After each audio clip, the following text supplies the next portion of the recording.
Akwaba, which just means welcome in West African Akan. Glad everybody is here. Welcome today. Hope you are maintaining your most highest level of mental, physical, and spiritual health today on this Sunday afternoon, where we are, Sunday afternoon. And thank you so much for joining us for this critical topic of our ancestors' voices, the 9/12/21 edition, remembering the Libyan Jamahiriya and imperialism's sabotage against it. Such an appropriate topic for this Sunday when all across this country, people are talking about 9/11. You know, it's amazing how people have all these things to say about September 11th, 2001, and nothing to say about all the 9/11s this backward, decadent government creates on a regular basis around the world. Nothing at all to say about that. That the money you pay in taxes funds that destruction, murder, and terror across the world. Nothing at all to say about that. But we're supposed to elevate one single incident, which is questionable at best, above all of those daily occurrences. Well, we're not going to do that here. We're going to talk about the Libyan Jamahiriya, which is one of those 9/11s that this government created, where they wiped out an entire country. They didn't just kill a few people, they wiped out an entire society in 2011. And so that's what we're going to talk about, the accomplishments of the Libyan Jamahiriya and why they wiped them out, why Obama's administration did that, because that's who was behind the destruction of the Libyan Jamahiriya. Barack Obama, the great Negro president of the 21st century. For those of you that actually believe that that represented some form of progress, we have said it a million times before, and we will say it again. Anybody that upholds capitalism, white supremacy, patriarchy, fascism, and homophobia can become president of these United Snakes of America. Doesn't matter who they are. They can be a one-eyed alien who is transgender from Mars. If they uphold all of those backward principles, they can be a representative of this backward society. So we're glad that you're here to join us. We, of course, give thanks to the indigenous people of the Western Hemisphere, whose land we tread on here. And we give equal thanks to our African ancestors, who are the only reason why we are still here today and willing to make our humble contribution to move humanity forward. And so we appreciate you joining us, and we start, as we always do, by just making brief introductions for those that may not know, and to make sure that the police that are listening at least know how to spell our names correctly. I'm Ahjamu, longtime organizer in the All African People's Revolutionary Party all over the world. And as long as I will be on this earth, in this being, I'll continue to do that work.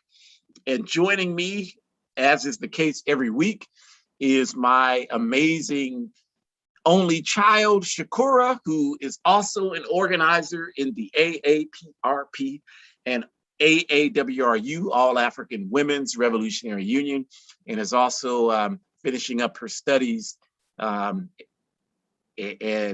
doing that work to contribute to our struggle for liberation. So as always, as I say every week, just honored to share this space with her and all the spaces that she and I share, a lot of spaces, and enjoy each and every one of them.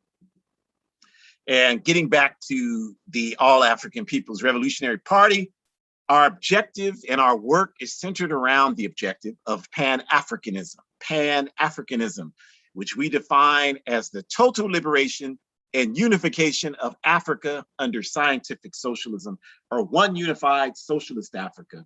We believe that this is the objective which will liberate African people, 2 billion of us living in 120 countries worldwide, speaking English, French, Spanish, Portuguese, Creole, all of these colonial languages that have been imposed upon us. We are one people, one culture, one history. And we believe that until Africa is free, no African anywhere on earth will be free. And our strategy to achieve Pan-Africanism is outlined in the book you see on the right side of your screen at the top, The Handbook of Revolutionary Warfare by Kwame Nkrumah, who is the founder of the APRP. And in that book, he calls for the unification and coordination of work for all revolutionary Pan-African formations on the ground in Africa, who agree with the objective of one unified socialist Africa. You see some of the logos of some of those parties that we have active relationships with that we're building. If you participate in any of our international events like African Liberation Day or Pan-African Women's Day, you see all of these organizations participating with us. The Pan-Africanist Congress of Azania, PAC. Azania is what the colonists call South Africa. That's the name the Germans gave it.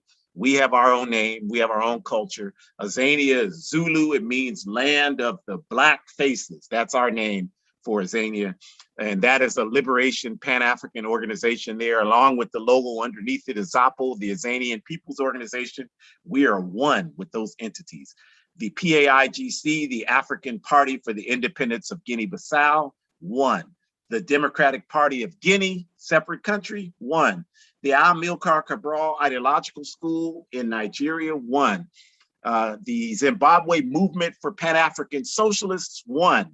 Some of the organizations not shown, the Pan-African Union of Sierra Leone, one. Kenyan Revolutionary League, one. It goes on and on. We are going to build revolutionary Pan-Africanism, you all. Doesn't matter whether you believe it or not. We don't care if you believe it or not. We're telling you right now, it's going to happen. It's in the process of happening as we speak. And we are united. We have chapters all over the world. You are not going to see that on CNN and CIA, obviously. The enemy is never going to show you the people that are fighting for their destruction. But the work is happening, and we build with other movements, non-African movements who are fighting for justice and liberation like we do. So now we talk about the Libyan Jamahiriya, remembering the Libyan Jamahiriya, and US sabotage against it. And to get us started today, I will gladly and humbly turn it over to Shukura. Thank you so much, Daddy. Thank you, thank you, thank you. Greetings, everyone. We hope that you are finding a way to be in your highest spirit, well, safe, healthy, happy, all of those good things. And we do hope that you have already decided to join some organization that is working for justice and building community defenses so that the organized masses of people can take back whatever oppressions they are experiencing.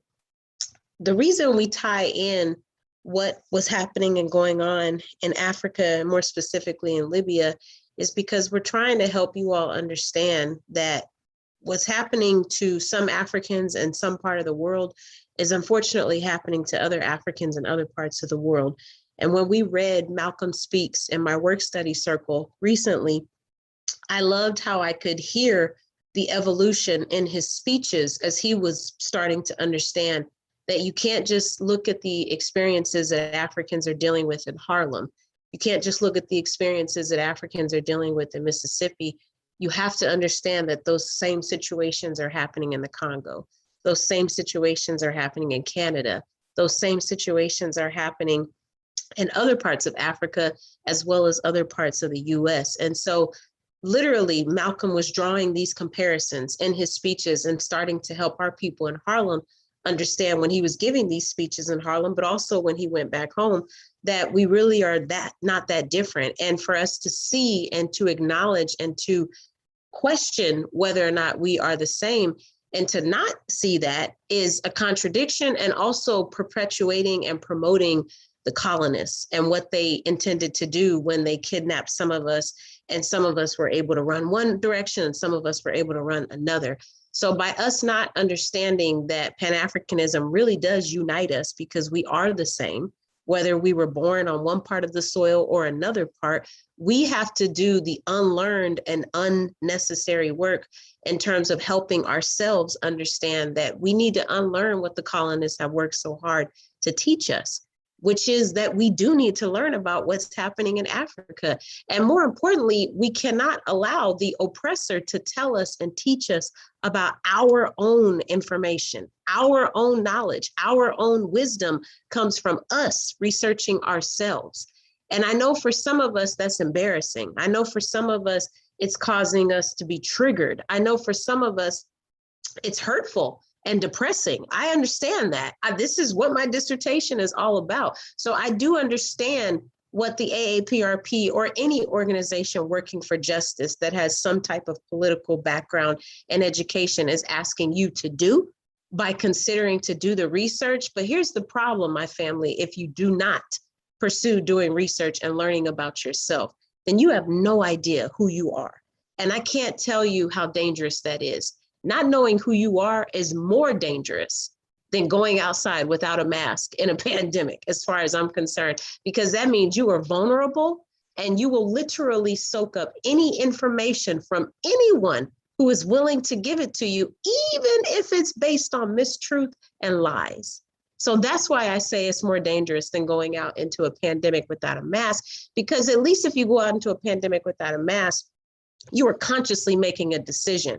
But when you don't know who you are, family, the minute someone says anything that remotely sounds appropriate to you, you accept it and you start to idolize it and you start to build your ideology around it. And then we have this concept called social influence theory, where you're letting other people determine the actions and the behaviors that you are now exhibiting because you haven't done the research to learn yourself. So I can't wait to get into the slide and talk more about Libya, but I just really wanted to help us understand we're not, quote unquote, off topic by talking about Libya. We're still talking about the oppression of African people everywhere throughout this entire world. And we need to understand that the sooner the better. We understand that that's why we are asking for one unified socialist Africa, because a Pan-Africanist believes that Africans everywhere not only belong to the continent of Africa, but it is each of our responsibilities to make sure that Africa is free. We have benefited from Africa's exploitation. We have benefited from Africa's resources. Our mother needs our help. And so it's our responsibility to join an organization working for justice that has a political education background and also has this concept of community defenses, so that we're not supporting oppressive systems like police and other systems that were never designed to benefit the humanity, greater number of people, but was actually designed to benefit the dominant group. We need to release all of that and start our own systems where we can hold one another accountable. That's where this community defense concept comes from. So I'm off my soapbox for right now. I'm about to get back on it in just a second, but Libya has everything to do with what's happening in Memphis, and it has everything to do with what's happening in Sacramento, and it has everything to do with what's happening in the Congo, as well as other parts of the world. So I encourage us to continue to be open and to really, really, really think about, are we Pan-Africanists? And if so, what organization are we identifying with where we are doing political education research so that we can learn more about how to get Africa free? Now, on to the slide. So before September of 1969, Libya existed, like all of Africa in general, and North Africa in particular, as basically in oblivion to the Western world, besides the oil companies who had vested interests there. Several decades before, plentiful and quality oil reserves have been discovered throughout Libya, and to ensure that imperialism, primarily US, British, French, and Italian imperialism, had full and unfettered access to profit from that oil, like they do every resource in Africa, the neocolonial government of King Idris was established. From December of 1951 through most of 1969, King Idris ruled Libya with an iron fist, brutally repressing any opposition to his rule. He didn't have king in his title for nothing, and permitting the imperialist countries to steal Libya's massive oil wealth. During that time, like all neo-colonial leaders, he was quite satisfied to shave off enough for himself, his family, and his minions, while the masses of people in Libya suffered. Chevron Oil, we know that name very well, was established as the primary oil drilling and producing company in Libya.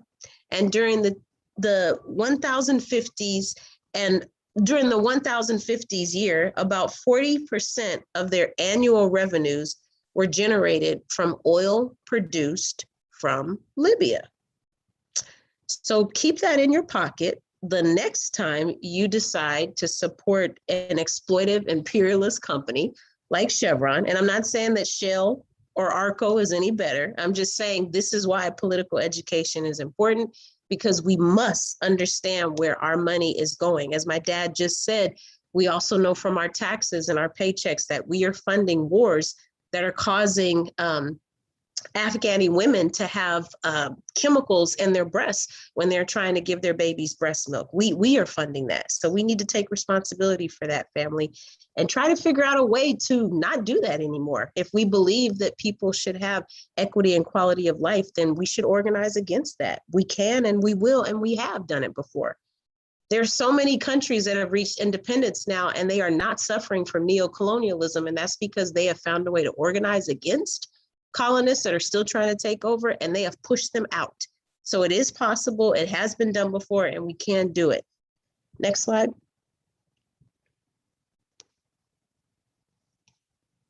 On September 1st, 1969, a junior officer in the Libyan military named Muammar Gaddafi led a quick and effective military overthrow of King Idris.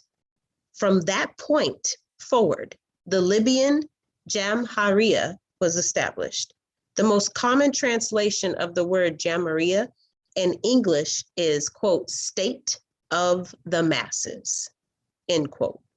One of the first acts of the Jamahiriya was to nationalize Chevron's control of Libya oil industry and to, as the new government proclaimed, use the national resources of the Libyan people to advance Libya and Africa. So we thank Comrade Muammar for understanding that Chevron was not in their right place to take over and to exploit that resource.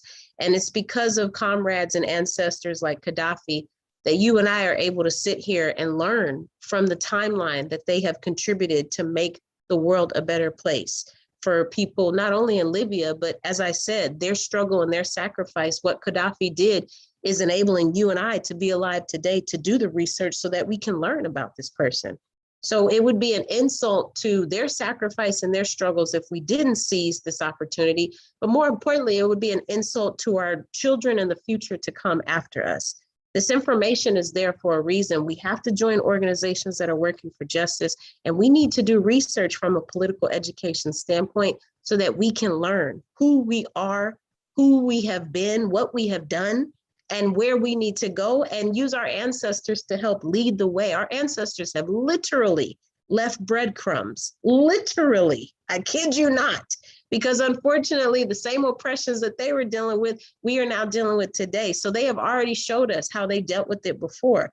And these oppressive systems have come back and resurfaced, family. So we have to figure out a way to use the tools that were given before us and to allow our ancestors to support us, because they know what's going on and they are aware and clear of what the strategy is to address it and to eradicate it. So I encourage you all to join an organization working for justice, something that has community defense protocols and also political education. I cannot stress the importance of that. If you do not research who you are, then you will allow anyone to tell you who you are, which means you will literally believe anything anyone says about you and your people. And I can't stress how dangerous that is. Asante Sana. Thank you ever so much, Shukura. And I just want to really highlight the point you just made before I get into the points on this slide. And that's that, you know, when we say Muammar Gaddafi, there is not a single person in the Western world that has not been propagandized to believe that that name represents evil. I could throw out a series of names: Muammar Gaddafi, Fidel Castro, Ernesto Che Guevara. I can throw out these names: Kim Il-sung, Kim Jong-il, Kim Il-sung, and all of these people are automatically evil. But then when you follow up, and this is something, I assume like most of you that are here, you're here even if you don't have a lot of knowledge about the subject. That's partially why you're here, of course. And so I would suggest if you want to examine what I'm saying right now a little deeper, just simply do an experiment. Talk to your family and friends and just ask them, what can you tell me about Muammar Gaddafi from Libya? And what you'll find is that people are going to have all kind of things to say. Very few people will say, well, I don't know anything. I've never researched it. I don't have any information. Very few people are going to say that. Some people have the sense to say that, but most of us don't. Instead, what you'll find is you'll get a lot of opinions from people.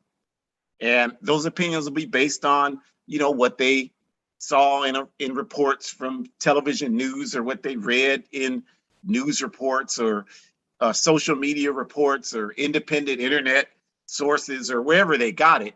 It's something that was projected to them that they don't even know how to analyze from a critical basis, to look at and say, well, let me look and see if this makes sense compared to that, any of that. And they certainly, 99.9% of people haven't read any books about Libya. And so that's important because if, as Shukura was saying, if we're going to understand something and have an opinion about it, then we should at least respect ourselves enough to have the foundation to base that opinion on. So at the very least, the Green Book there, this is a book written by Muammar Gaddafi designed to explain to you the workings of the Libyan Jamahiriya. I mean, if you haven't read that, that's his words. Like, we should always start with primary sources, right? Because obviously if someone told someone else something about you, and that person came and said, well, you're evil because this person told me you're evil, no one listening to this would ever accept that. The first thing you would say is that, well, you didn't talk to me. That's not even true, what that person told you. So clearly primary sources, that's unquestionably the correct route that we all should be operating on. So you should start, if you're going to have any opinion on Gaddafi, just using him as an example, obviously you should start with what he had to say. And then if you want to contrast that with what CNN or CIA say about him, then you do that. We certainly do that. All the stuff you've read about Gaddafi, I assure you I've seen it too. But I didn't base my foundation on it from that. That's the difference. So we have to learn how to do that so we can study and understand, okay, this is what they're doing. Because nobody can tell me, and I'm about to share some of this information, obviously, with you, but nobody can just come to me and just tell me any old thing about Libya or anywhere in Africa, because Africa is my home. I know this, and I will not let anybody disrespect my mother. So if you come to me talking about Africa, you damn sure better know what you're talking about. Otherwise, you will get shot down, as you should. And imagine if all of us, even just a higher percentage of us, had that type of capacity for justice, how much farther along we would be in the work that we want to see done. I mean, that's even if just 10% of us could confidently make the statement I just made, that would move us so much farther ahead than where we are now. And that's what we're trying to get to. So let's talk about just some aspects of the Libyan Jamahiriya, right? So as I said, the philosophies of the Jamahiriya are laid out in the Green Book. In the Green Book, they talk about how they've structured their society in Libya from 1969 until 2011, how they did not believe in political parties. Now, I don't, that's not a position I hold. Obviously, I belong to a political party. The All African People's Revolutionary Party is a political party. So that's not a position that we agree with, but we study the Green Book to understand what Comrade Gaddafi was talking about when, in their view, they saw the people's institutions in Libya as their political instrument to enact their political will. And they did not see the necessity for political parties because of that approach that they engaged in. And so the Green Book talks about that. It talks about how their society is organized around scientific socialist principles. and that they are anti-colonial organization that believes in using, you know, every instrument that they have to combat colonialism and build socialist socialist institutions throughout their country. So it's a fascinating read. If you haven't read it, I know most people haven't, then you should pick it up. It's readily available. I mean, you can buy it anywhere. So there's no excuse for us to know the name Muammar Gaddafi and have never read the Green Book. Like, that's what logical excuse for that is there, especially when, you know, you're dealing with a system that's going to tell you all kind of things, you know, all kind of opinions about it. Where are those coming from? They're coming from people that don't have your best interests at heart. So that's the first thing. Understanding the Green Book is the guiding philosophical foundation for the Libyan Jamahiriya and the revolution that they engaged in for those 42 years. The government reaffirmed itself, because a lot of people will tell you, and Shukura mentioned that Gaddafi came to power, they had a military coup d'etat. And typically, military coup d'etats are not going to be positive instruments for a transition to democratic governance in a society, because the military never is going to represent democratic principles. The military itself, in terms of how militaries operate, are organizations that are dominated by control and giving orders. So clearly the military, no military anywhere is based in a foundation of democratic thought. So just from that understanding, you would not typically say that the military is an instrument that can bring about democratic rule. And history has borne that out, because you can't even point to many instances where that's happened, where democracy has evolved from a military coup d'etat. But Libya presents us with a different model, because even though the military did engage in the overthrow of King Idris through a military coup d'etat, they immediately organized national referendums. And if you don't know, referendums are national votes. And nobody, pretty much nobody in the Western capitalist societies, the United States, knows what a referendum is, because nothing like that exists here. There's nothing here that are just mass votes. No, well, you have to register to qualify. None of that nonsense. You have, well, we're closing polling stations, so you can't vote. None of that nonsense. Everybody votes. Everybody has a right to vote on the questions. And what the Jamahiriya did is they had referendums around, do you want the Jamahiriya to continue as the governing body in this country? And people overwhelmingly, they had multiple referendums, you all, and people overwhelmingly, over 90%, voted in favor of the Libyan Jamahiriya continuing. So the point of that is, although, yes, they started with a military coup d'etat, you cannot effectively argue that they stayed there. And there, again, there are not that many examples of that in history, especially in Africa. There are not. There are only a couple, really.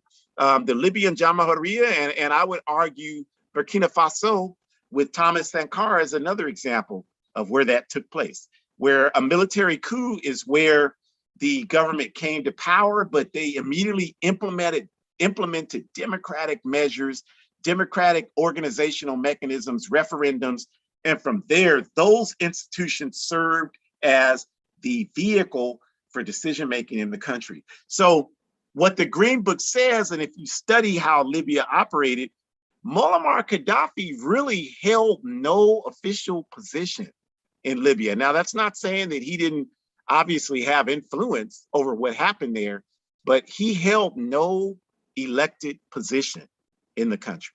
So you watch imperialist military media, rather, and they tell you, oh, Muammar Gaddafi, the president of Libya, the ruler of Libya, he had no official title. That's them putting that on him. Just like in socialist Cuba, they told Fidel Castro was the ruler, the dictator. Fidel Castro had one vote in the Cuban National Assembly. The garbage worker who picked up garbage had one vote when that person was elected to the Cuban National Assembly. The garbage worker's one vote had no more authority than Fidel Castro's one vote, or Raul Castro's one vote, or Che Guevara's vote when he was living. had no more authority than that.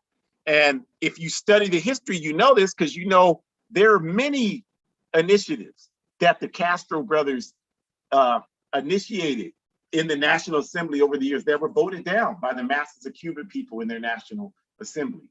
The people in the Communist Party of Cuba who participated in their National Assembly, when I say National Assembly, that would be the same as in this bourgeois society, the Senate and the House of Representatives, okay, in Washington, D.C. So the National Assembly there, the Communist Party members had no more of a vote in there than the Democratic and Republican Party members supposedly have a vote in the Senate and Assembly here.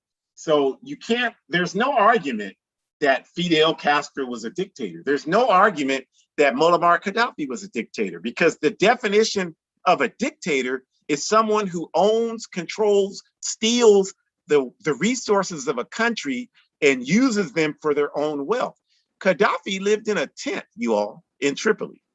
He did not have a huge mansion that he lived in. He did not have billions of dollars in Swiss bank accounts or Cayman Islands offshore banking. He didn't have any of that. Even his largest enemies, even US imperialism, you've never heard them talking about all these riches that they found after they murdered Gaddafi, because that didn't happen. You never heard them say that about Fidel. Even they didn't say that about Fidel Castro. But they keep saying that, they keep wanting to plant that vision in your mind by telling you he was a dictator. And so when we respond to that by saying to you is that, what is the benefit of being a dictator if you're not going to benefit personally? There's no evidence of that whatsoever. So just something to keep in mind. And as we said, the oil wealth, the way that it was used and distributed throughout Libya is the Libyan Jamahiriya. When families started, when people got married or had children or decided to start a family, the government gave you a financial stipend to start your family off on. Not no $1,400 one-time stimulus check in the middle of a damn pandemic. They gave you money to start your family, understanding it's going to take you a while to get established. They gave you the equivalent of thousands of US dollars to start your family. That's what they used the oil wealth for. They used it for free education completely free in Libya. Women and marginalized genders in Libya were able to get full education under the Libyan Jamahiriya, something that had never happened before and has not happened in Libya since 2011. Free healthcare, where your healthcare was free. Libya almost was able to accomplish the competency of healthcare that socialist Cuba, which provides the best healthcare on earth, that they were able to accomplish. Libya was very, very close to achieving that level of healthcare. People all over Africa would try to find a way to get to Libya to get the treatment that they most definitely needed. So that's how they used the wealth. That's what socialism is, you all. I know that CIA and CNN and Fox and all those raggedy thugs tell you all kind of stuff about what socialism is. But again, as Shukura said, this is the reason political education is so critical. Because if you don't have a process where you're learning what socialism is yourself, there's no way you can convince us that you're not convinced by what other people are telling you it is. I don't care what you think you are doing. There's no way you're not going to be influenced by that. So this is what, if you want to know what it is, that's what I just described to you that they were doing under the Libyan Jamahiriya. That's what socialism is. Using the resources of a society to ensure that people have the capacity to reach their full potential.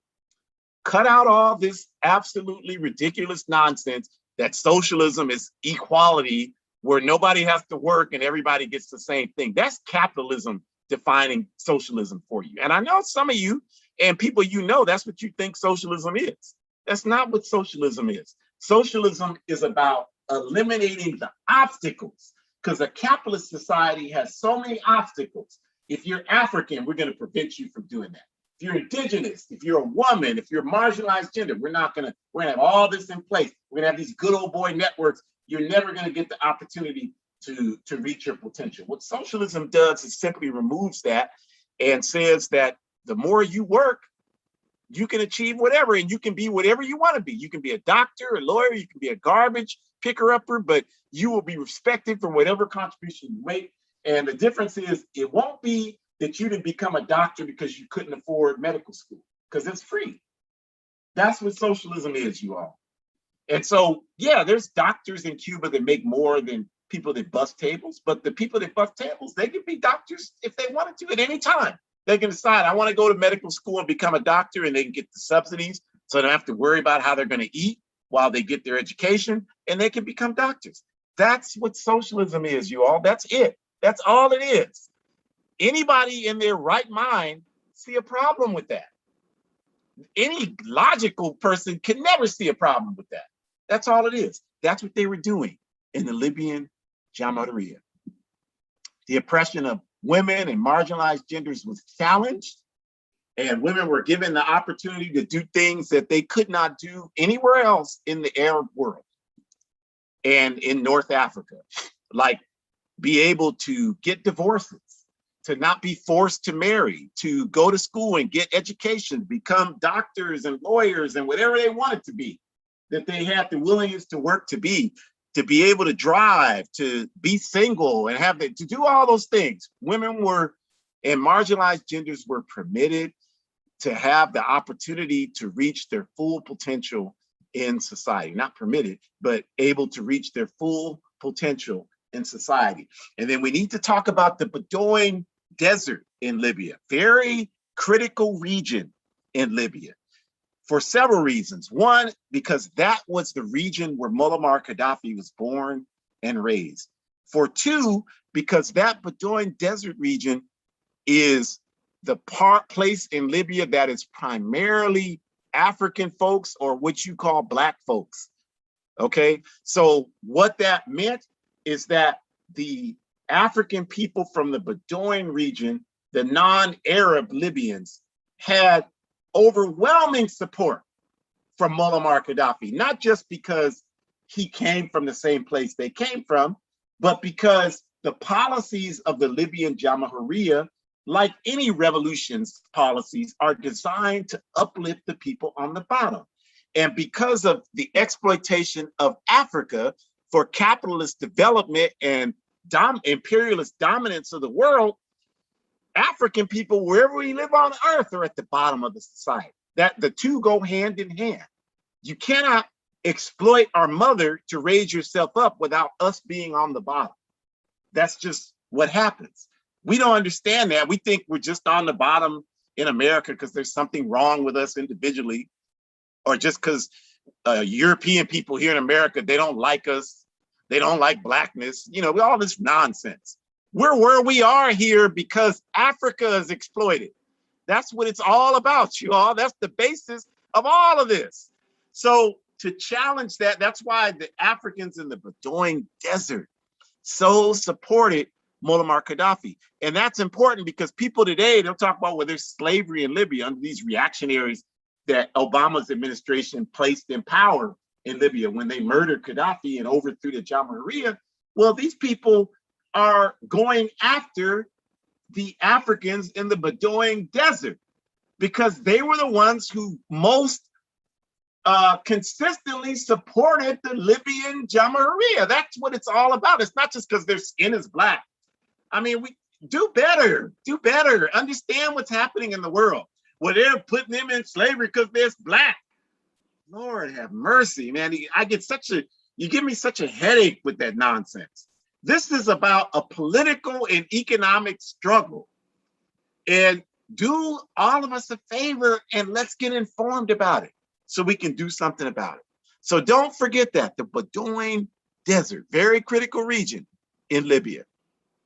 So some great accomplishments of the Jamahiriya is that they understood that they were not just in a vacuum in Libya. They knew they had to ally themselves with other forces struggling for justice around the world.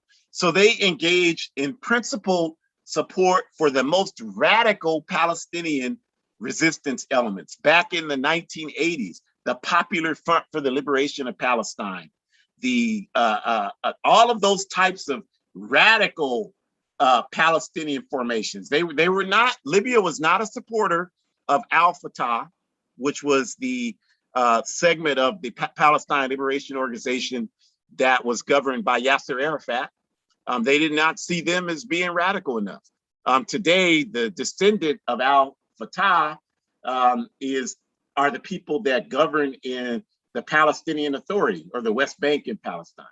And then, of course, in Hamas, in the Gaza, Hamas is a much more radical element of that. So the Jamahiriya supported the radical Palestinian elements long before it was fashionable to do so. They also supported the African liberation movements uncompromisingly in Africa throughout the 70s and 80s. The African National Congress in Azania, the Pan-Africanist Congress in Azania, the African Party for the Independence of Guinea-Bissau in Guinea-Bissau, the Libyan Jamahiriya, the Pan-African Union of Sierra Leone. The Jamahiriya supported these elements throughout Africa that were fighting for liberation in Africa. That's why when Nelson Mandela was freed from prison in 1990, the two of the first things he did were what? He went to Libya to thank Muammar Gaddafi. Then he went to Cuba to thank Fidel Castro, because those two countries were supporting the liberation of Africans in Azania, or what you call South Africa, when the US, the United States, was calling the African National Congress a terrorist organization, just like they were calling the Palestine Liberation Organization a terrorist organization. Look it up. Go back to the 80s and see that. Because now they want you to think they always supported the end of apartheid in Azania, South Africa. They never supported that. They only decided to take a different position when they had no other choice, when it was inevitable, when it was because of the pressure of the movement to eradicate apartheid in Azania, South Africa. But the Libyan Jamahiriya was always, always, always on the right side of history on that issue. And this is the reason why even today, you go to Africa and you mention Muammar Gaddafi, he's wildly popular in Africa. I would argue the most popular man in Africa over the last 40, 50 years. I would argue that, and would have strong evidence to support that because of what I'm talking to you about and some of the other things I'm going to demonstrate to you. So like I said, actively supporting African liberation, not only just in Africa, but throughout the African diaspora. And this term diaspora, there's a lot of confusion about it. Like people are talking about Africa and they say diaspora. Diaspora means people outside of Africa, African people outside of Africa. That's what that term means. Like everything, there's no foundation, so everything can mean anything these days. I'm sorry, I'm sticking with what I know it correctly means. It means Africans outside of Africa. That's what the term diaspora means. So Gaddafi was supportive of struggles for African liberation by people in Africa. I just gave you demonstrations of that, as well as people outside of Africa. If you know the history, you know what I'm talking about. In 1985, Muammar Gaddafi, via closed circuit television, spoke to the Nation of Islam's annual Savior's Day, February 1985, in Chicago, Illinois, United States. Minister Louis Farrakhan had Gaddafi beamed in because in 1973, Elijah Muhammad formed a relationship with Muammar Gaddafi, and Muammar Gaddafi loaned Elijah Muhammad $5 million to help build the Nation of Islam. And in 1984-85, Minister Farrakhan did the same thing. And so he had Gaddafi beamed into his Savior's Day. And it was during that presentation, you can see it on YouTube, Gaddafi told the Africans at the Nation of Islam Savior's Day in 1985, get out of the US military. We will give you arms to overthrow the US government. That's what they did. That's why this country labeled them a terrorist, because you can never, anybody that has the audacity to suggest that somebody should overthrow the US government is a terrorist. But yet the US government every day not only suggests that other governments should be overthrown, but provides the training and equipment for democratically elected governments to be overthrown, provides the training and equipment for Cuba's democratic society, their socialist society, be overthrown. Clearly, all the election observers from all over the world, even the ones from capitalist countries, report that the referendums in Cuba are clean and fair. Report that the elections in Venezuela are clean and fair, yet they try to overthrow those governments. Report that the elections in Bolivia are clean and fair, yet they try to overthrow those governments. But how dare somebody suggest that somebody overthrow this government? They're a terrorist and a terrible person. And they will even put it on TV. Y'all see it on TV and people still don't get it.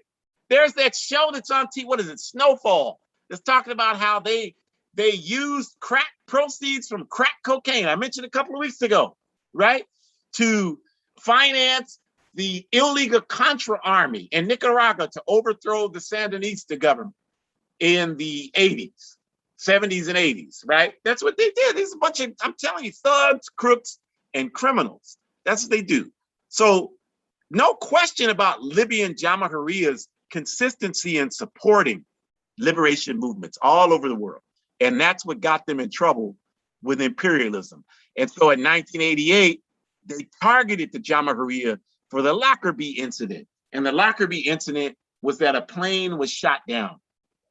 And they applied pressure on the international community to isolate Libya for this attack.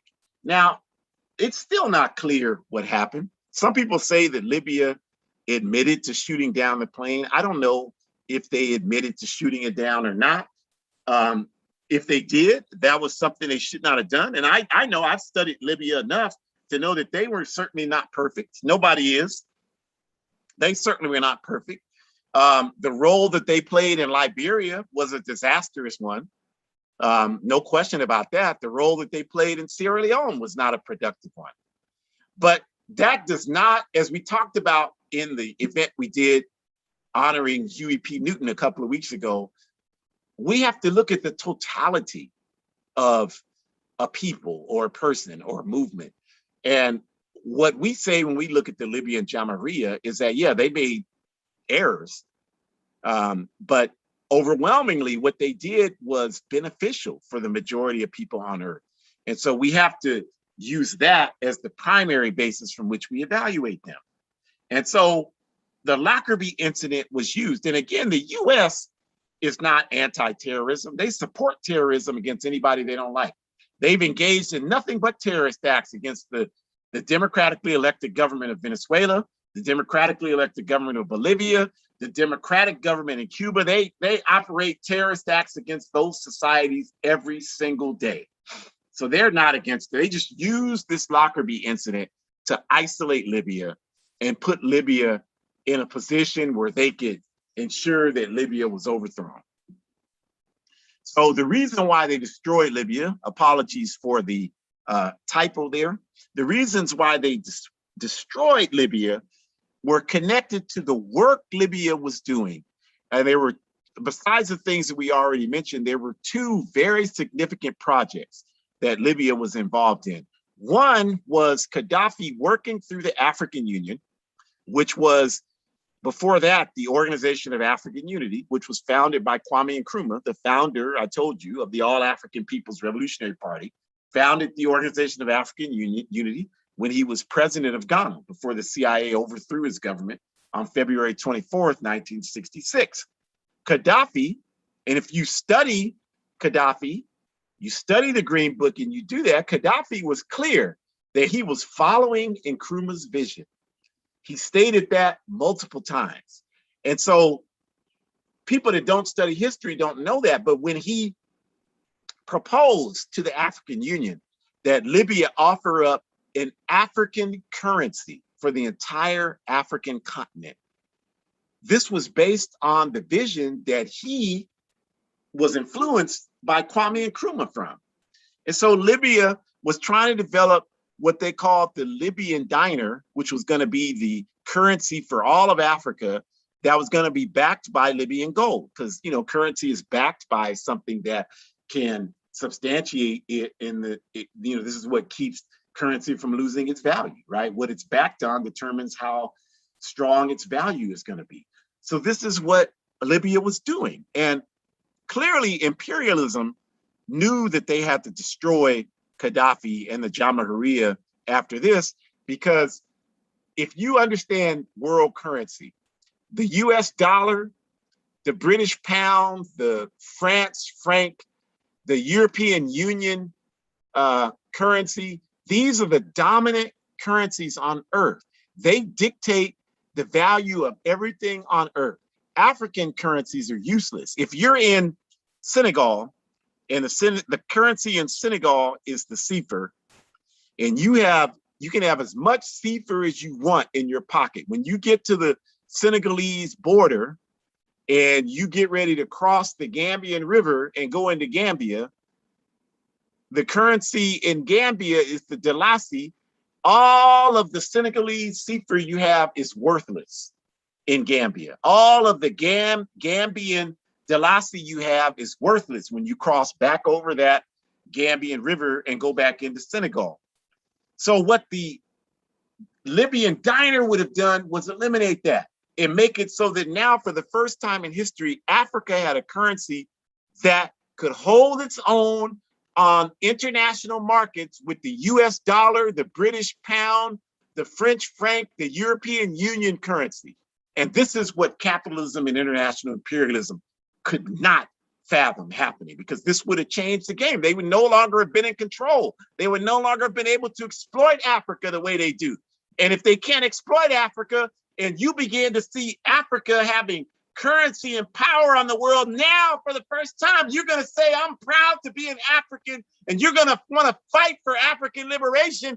And now they can't trick you with this, well, no, you're African American, even though we deny everything about the benefits of America to you. That's no longer going to work. And then once that happens, and then the indigenous people are strengthened, they can get their land back, and then white people wake up out of this stupid stupor you've been in for 500 years and realize this nation is not for you either. Their days are numbered, you all. They know that. That's why they can't let any of this happen. I don't care. You can put as anybody black as you want in there. They're representing international imperialism. They can never permit this to happen. I don't care what they look like. He can look as good as he wants. He can sing Al Green. If we stay together, he can do all that. He's still representing imperialism. Y'all don't understand that. People are so confused because he looks like you and he sings Al Green. That's all it takes to confuse you. You don't have the capacity to see what these people are actually doing behind the Al Green song. That's what we got to get to, you all. That's what we need. Obama is not here to advance the masses of African people. He did nothing to do that. You can't point to one thing that he did that advanced the masses of African people. We can point to countless things that he did to set us back. Libya, the destruction of Libya is one of those things. Another thing was the proliferation of US military bases all throughout Africa, mass incarceration, we can go on and on. But y'all ain't trying to hear me though anyway. You love you some Obama. Another thing the Libyan Jamahiriya did was create the International Mathaba, which is a collection of international revolutionary organizations.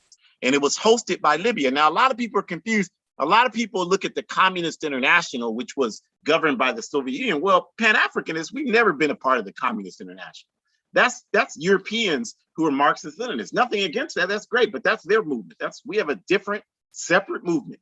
And so the Mathaba provided an instrument for us to engage in international solidarity.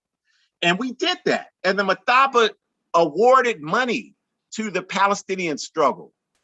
They gave awards to the American Indian movement. That's what they were there to do. We know this because Kwame Ture, a Central Committee member for the All African People's Revolutionary Party and the Democratic Party of Guinea, was on the governing committee for the Libyan Mathaba. So we know this, we know the history. You can look at it and search it. That was another reason that made the Jamahiriya dangerous. And then finally, the picture you see there, the Great Man-Made River, where the Libyan Jamahiriya built a dam collection, the most extravagant dam collection in construction history, that provided potable water for all of the people in the areas in and around the Sahara Desert. This was a phenomenal development. It provided healthy drinking water to all these folks, millions of people. Imperialism never has done anything like that in Africa or anywhere else in the world. Libya did it. And all of that is destroyed now, y'all. When your Obama bombed the hell out of Libya in 2011, they intentionally destroyed the man-made river. They destroyed the people's ability in and around the Sahara Desert to have drinking water. And this is what people see around the world. The people here don't see it because they're not looking. But that's the thing, those are the things that Libya gave. This is why people respect the Jamahiriya the way they did. And they certainly, without question, raised up the Black population of Libya. That's why the people that Obama put in power are targeting the Black populations there, because of their support for the Jamahiriya. But the Jamahiriya is not dead. The Jamahiriya is organized. That's why they're engaging in the repression against them that they are. And because of the popularity of Jamahiriya, we will say that we anticipate that you have not seen the last of the Libyan Jamahiriya. So imperialism fascination of Gaddafi in 2011 and the destruction of the Jamahiriya at that time, just like Afghanistan, created intense chaos that even Obama, even he, when he left office, he had to acknowledge, and they, they don't ever admit when they did anything wrong, but he had to acknowledge that, man, that was really something, because he couldn't even justify what they did in Libya. This is your guy, your Negro president. He couldn't even justify. He had to acknowledge, like, yeah, it was a mistake. Could Osama bin Laden, and I'm not saying he's guilty of 9/11 because I don't believe that he was, but just for the sake of argument, if Osama bin Laden had come before you and said, yeah, I did 9/11, it was a mistake, that would never be acceptable to people here. And you're only talking about 2,000 people that lost their lives. That would never be acceptable to people here. So don't give me this, Obama, he apologized. I don't give a damn about that. He destroyed a bright light in Africa that we're going to have to do a tremendous amount of work to build up, where a whole lot more than 2,000 people were killed. I guarantee you that. That's why we say your tax dollars paid for multiple 9/11s and nobody cares. And that's disgraceful. But as Huey P. Newton said, and we say it before and we'll continue to say it, the man's technology will never equal the spirit of the people. The Libyan Jamahiriya is not dead. It will rise again, just as Africa will be free, united, and socialist. So we want to invite you back next week to join us. What we're going to be doing next week, you all, is we're going to have 8 consecutive weeks of breaking down my book, A Guide for Organizing Defense Against White Supremacist, Patriarchal, and Fascist Violence. We're going to break down 1 chapter each week. So we invite you next Sunday, the 19th, 4 to 5 p.m. Pacific time. Tell a friend and come here when we're going to do A Guide for Organizing Defense. Chapter 1, the definition, objective of revolutionary community defense work. We're going to break down what we mean by that. So you're not going to want to miss that. We're going to take you through the whole book, because we understand, like, people struggle with reading. So we got to work with people and break down these concepts. So we're here. This is a working workshop, and we're here to do that next week. And you hope we join us and tell people so that we can do that. We invite you to come to aaprp-intl.org, where you can join the AAPRP and get information. A betterworld.me. Donate while you're there. All of these videos are housed there. So if you want to come back in a couple of weeks and see this one or any of the other 80-something episodes that we have there, they're all there and you can watch them. So tell people and do that if they missed. Again, I'm an editor for the Hood Communist Collective.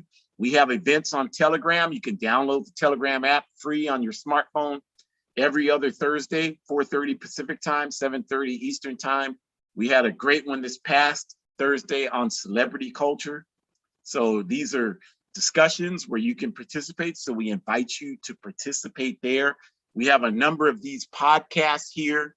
The Pontula one on Mondays, Revolutionary African Women, the last Saturday, the Forward Ever broadcast on Spotify, Our comrades in New Mexico, the APRP New Mexico broadcast Thursdays at noon Mountain Time. Obviously, as I mentioned, we're doing this one every Sunday. The All African People's Revolutionary Party is committed to this political education, you all. It's what we need. It's what we need more than anything else. Continue to buy the book. People are still buying it. 6 months later, it's selling regularly. This is great. We're using the proceeds to do the work that we're using. I'm involved in political and community defense projects based on my book that I'm helping build. Had a great meeting this morning with some wonderful people in the southern part of the US. I'm gonna build a project down there with them, working with some folks in Philadelphia, working with folks here in Sacramento. We're doing work, y'all, based on the concepts here in this book. And whatever money I get from the book, when you buy it, using it to finance this work. All right. So we thank you for joining us today. We want to wish you a great rest of your Sunday afternoon. We hope you benefited from what we had to offer today. If you didn't, it's not our fault because we gave it to you. It's right there for you. And you can go back and watch it again.